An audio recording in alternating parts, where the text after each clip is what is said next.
Someone is going to think that this is, someone's going to be angry, I'm sure, but I'm not posting this with the intent of, to irritate anybody or to denigrate a particular category of products. I think, if anything, I'm trying to post information that is going to empower somebody to make, a meaningful choice when it comes to their skincare. And I think that for a long time now, the skincare community has been a little bit infatuated with Japanese skincare as well as Korean skincare. It's like a whole conversation because I think that for a long time, and for a lot of people, myself included, Japanese skincare, Korean skincare, it was something that, was very interesting. It was very exciting. For a long time, people were talking about how this is where it's at. This is where all of the innovation is happening. This is where, the better products are coming from. I think that a lot of people really had it set in their minds that, there was American skincare and then there was Japanese skincare, or there was American skincare and then there was Korean skincare. And I think that just generally speaking, we had this idea that,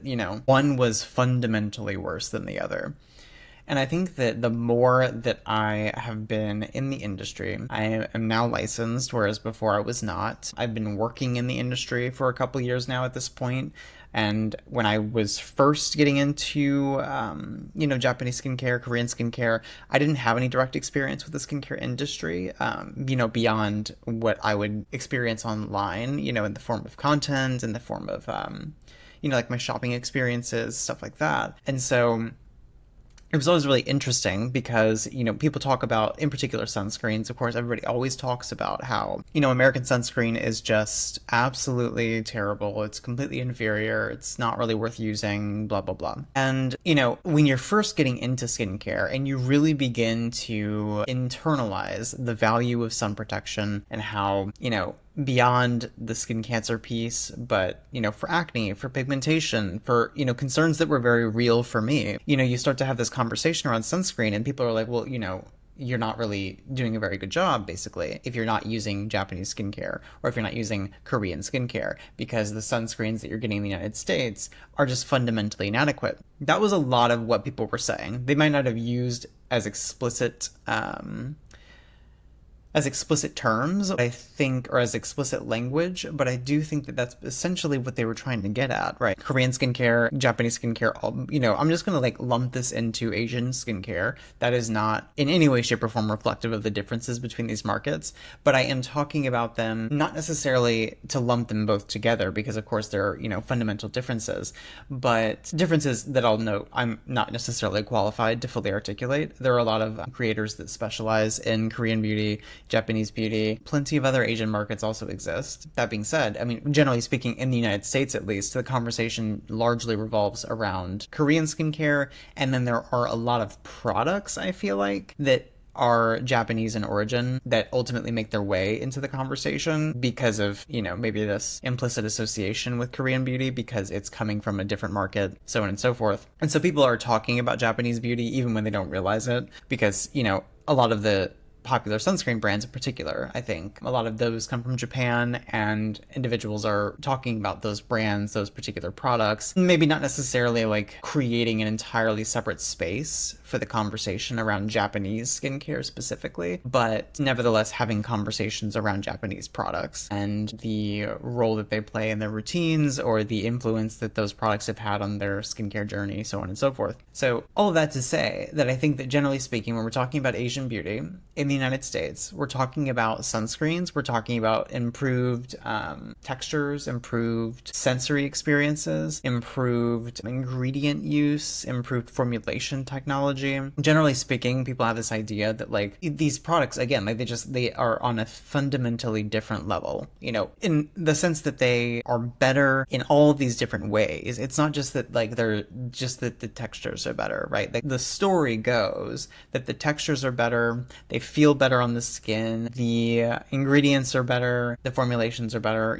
It's there really isn't any space in that conversation, at least not in my experience, for nuance around what is and is not actually useful, right? So you can say that these products are, from a formulation perspective, they're more advanced. You can say from an ingredient perspective, they're more complex. You can say from a textural perspective, they're lighter weight. You can say a lot of things. Generally speaking, though, America, largely by virtue of its sheer size, the individuals that live in America experience a very wide variety of climates. So to say that American skincare has heavier textures or less comfortable, skin feel is not really to say very much, because you're not accounting for the fact that a thicker moisturizer or a more occlusive product, something that doesn't absorb very well, might actually be very beneficial for certain Americans, because some of them live in basic tundras. I mean, Alaska is technically in America, and that is a very different experience than, Florida, for example, which is where I live. Generally speaking, as a Floridian, I would like to have a product that is, somewhat lightweight on the skin, but at the same time, because of all the products that I use, it's really important to me that I replenish my skin, with hydration, moisturization. And so on some level, I actually, I lean into some of these heavier, more rich products that obviously exist in these Asian markets, but don't necessarily carry the conversation in the same way that some of these lighter formulas tend to. I think that generally speaking, people approach the conversation from this perspective of believing that American skincare is a hassle to use, and it's uncomfortable to use, and that therefore Korean skincare or Japanese skincare is useful because it allows individuals to begin to use products that they otherwise wouldn't. And if that is you, then by all means, continue to use these products. If you just refuse to use a moisturizer unless it feels super, super light, and you manage to find something from Japanese or Korean brand that just really meshes with your skin, by all means, continue to use it. I'm not trying to say that these products are even bad. I just think that it's interesting to me that they seem to have, for a very long time, and I think it's changing now, but I think that for a long time, certainly in my experience, when I was getting into skincare and learning about it online and, who the thought leaders were, everybody was talking about it. Everybody was talking about it like it's like you have your drugstore skincare, and then you have the Korean skincare, you have the Asian skincare, the Japanese products. And it's on some level, you just kind of are frustrated, frankly, because purchasing those products, procuring them, is not always a very easy thing to do. Soko Glam, for example, has existed for a while. Glow Recipe, a lot of people don't know, used to be essentially a competitor to Soko Glam before Glow Recipe was a brand. I mean, they're very similar. They would curate products from Asian markets and sell them in the United States. That's what they were when I found them, at least. And then they slowly over time, they begin to launch their own branded products. And then slowly but surely, that just became the entire company. Glow Recipe was no longer a retailer. Glow Recipe was a skincare line, as opposed to, a retailer that also had a skincare line. So all of the messaging, of course, from brands and retailers like Soko Glam, like Glow Recipe, was that, these products are superior, they are better, they're going to be more pleasant to use, they're going to be more fun to use, so on and so forth. There's this very skintertainment, I think, aspect to a lot of it. I also think that Korean brands and Japanese brands are much better at leaning into the social media aspect of skincare, because to create a product is not just to create a product, it's to create a story, it's to create an image, frankly. A lot of people want to be able to sell a product that features on Instagram really well. And there's something to be said about that.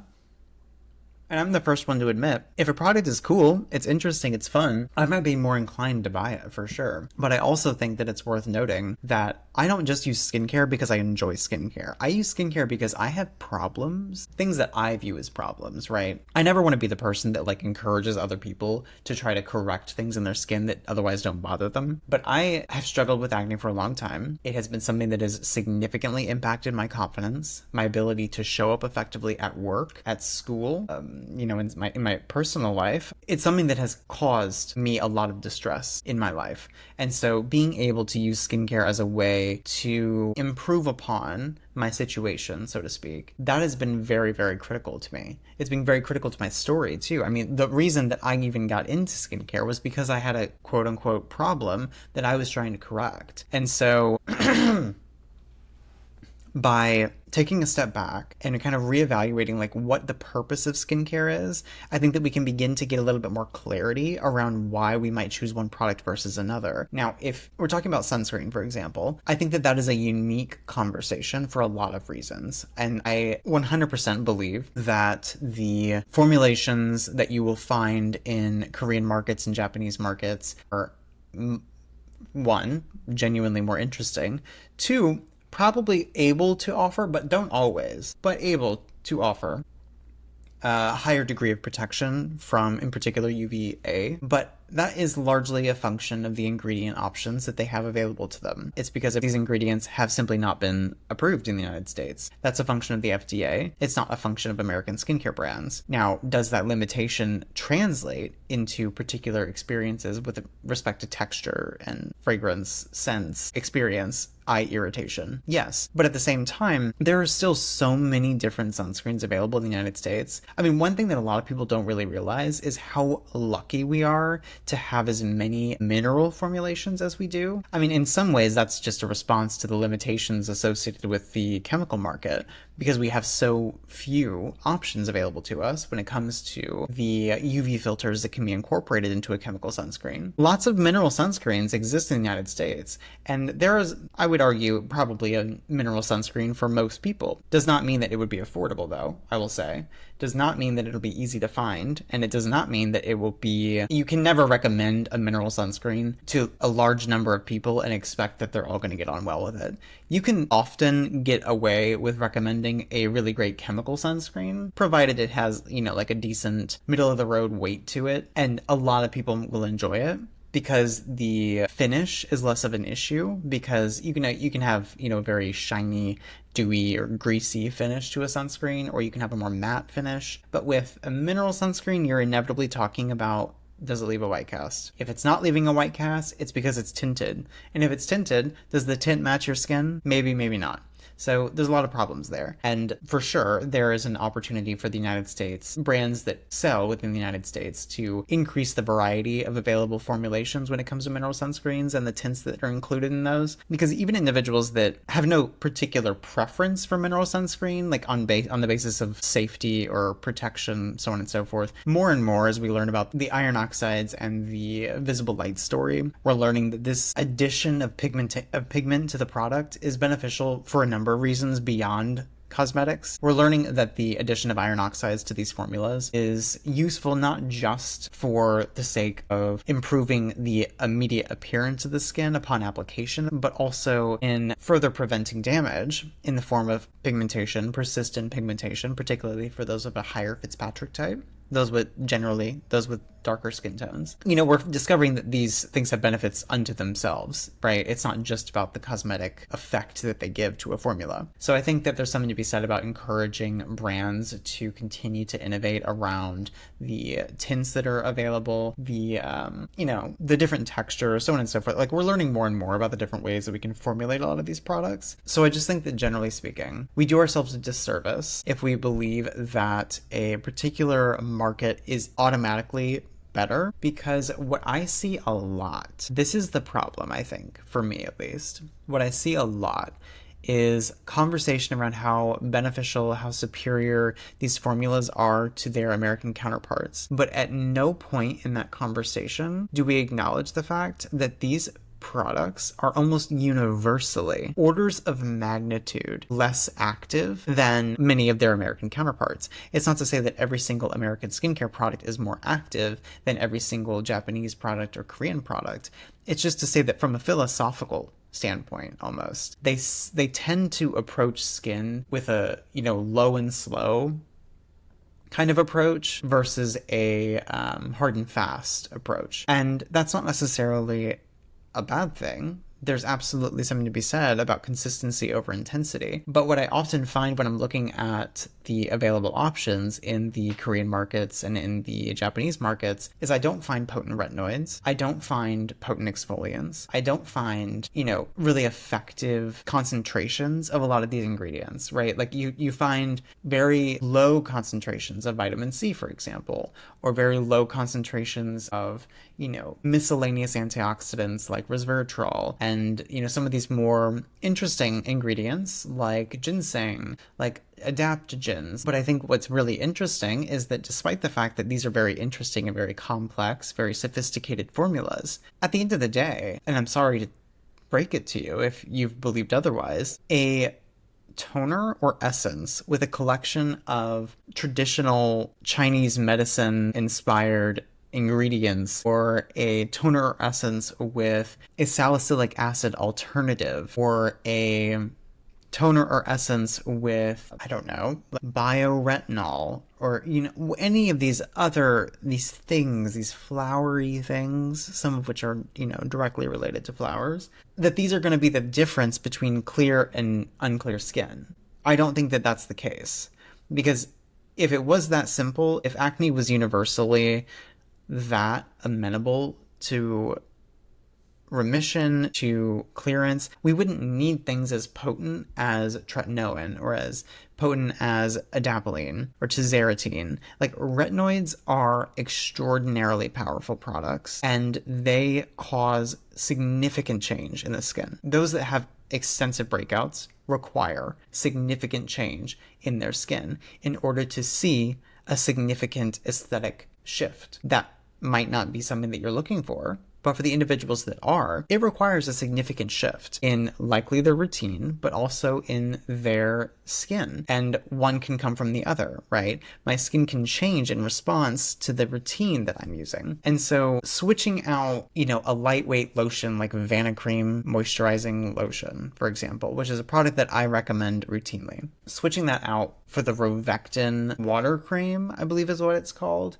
That's the Lotus, I think it was the Lotus water cream. That product is fantastic. That moisturizer feels fantastic on the skin. It is lightweight, but it is still nourishing. It leaves a slightly emollient finish to it. Fabulous product, right? Switching from one to the other is very unlikely to cause any significant change in my skin. I might feel better about one over the other. One might have, because of its plant ingredients, a little bit more antioxidant potential, also has more allergenic potential. So, you win some, you lose some there. But it's not going to be the difference between having acne and not having acne, or having pigmentation and not having pigmentation, right? Unless you have, a very individual sensitivity to a given ingredient. Then all of that goes out the window, right? It's really just about ensuring that you're not using that ingredient. And if the product that works for you that doesn't have that ingredient happens to come from Asia, so be it. Generally speaking, though, I don't think that you're going to find that those switches are going to be the thing that completely changes your skin. It may well be the case that it does cause a significant change in your skin if it's the thing that gets you to do the thing,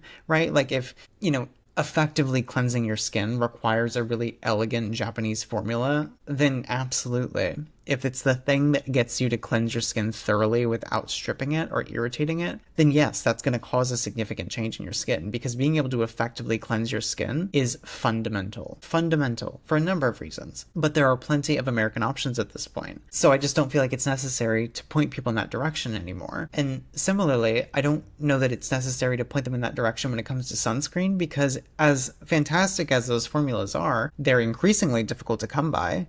And even when you can find a retailer that does supply a legitimate version of these products, you'll often find that even when you can find a retailer that is offering legitimate versions of these products, generally speaking, the shipping times are ridiculous. The amount of time that you can expect that one of those packages is going to sit at, I don't know, like in customs or something. I don't know what it is. There's a million steps to that process. All I know is that it takes forever. Frankly, every time I've ordered something from like a Yes Style, for example, takes forever, which is why every time I place an order, I'm buying in bulk basically, because I'm not waiting on one product. I'm waiting on like my I'm waiting on my next like set of backstock almost. So that's difficult, particularly when we're talking about, you know, people that are sometimes traveling where they have unexpected events come up, so on and so forth. Like being completely unequipped when it comes to navigating the market in which you actually live, I don't think is very useful. And I think that putting too much emphasis on the value of these products runs the risk of leaving people maybe not even necessarily believing that these other products that they might be able to access, you know, like at CVS or Walgreens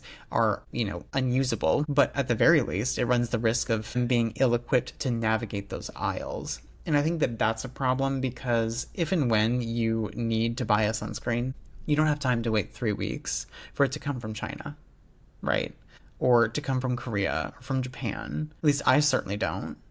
And so being able to go into, you know, your local drugstore and find something that works for you, something that you enjoy, that is a very good place to be, in my opinion. It gives you so much more freedom. It's more cost effective in many cases, because the problem is that while a lot of these individual formulas are very, you know, affordable, that's one of the other things that's been really, people generally tout about these products is that they're fantastically affordable.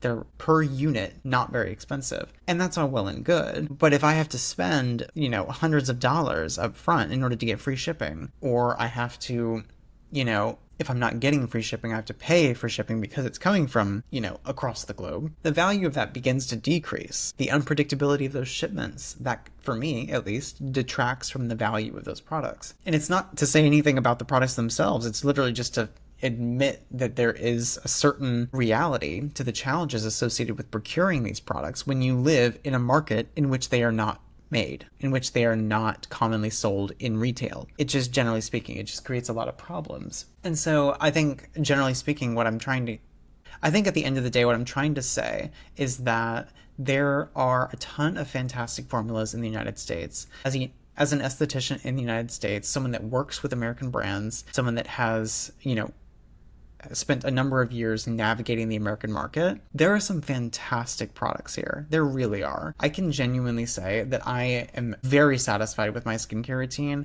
and I do not use, at this point at least, any products from, at least on a regular basis, from any markets other than the United States. I just don't. I don't need to. Do I think it's fun to do? To, you know, experiment? Absolutely. But I'm more focused on skincare that achieves results rather than skincare that people think is fun. Now, if you can do both, that's fantastic. But unfortunately, as I've kind of alluded to, you can have very fun, very texturally elegant products in the form of Japanese or Korean skincare that, at the same time that they're fantastic and fun, lack the ingredients in the appropriate concentrations that you're going to need in order to see some of the changes that you're looking to see.